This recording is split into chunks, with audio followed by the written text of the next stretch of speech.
చూసారండి, ఇవి మా తోటలో పోసిన మల్లెపూలండి. అంటే బాల్కనీలో మా బావగారు ఇచ్చారండి ఈ చెట్టు. బతికుండగా బావగారు తీసుకెళ్ళమని ఈ చెట్టు ఇచ్చారనమాట. ఇప్పుడు చక్కగా పువ్వులు పూస్తున్నాయండి. చూసారా ఎన్ని పువ్వులు, ఇంకా బోల్డ్ వస్తున్నాయి. ఈరోజు వీడియో తీశాను, చాలా వస్తున్నాయండి పువ్వులు. 2 చెట్లు వేసుకున్నాను. ఆ 2 చెట్లకే మాకు బాల్కనీయే ఉంది, అందులోనే అన్నమాట. చూసారా ఎంత బాగున్నాయో, పెద్ద పెద్ద పువ్వులు వస్తాయి. ఇంకా ఇది మా పెద్ద తాత ఇచ్చిన మల్లె చెట్టు అండి. ఇదా ఈ మల్లెపూల? మరి తాత నిన్ను చూసారా?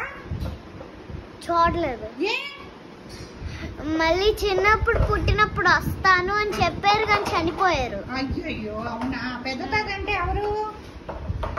శిరీష వాళ్ళ డాడీ. అవునా? ఏ పువ్వులు ఒకసారి చూపి.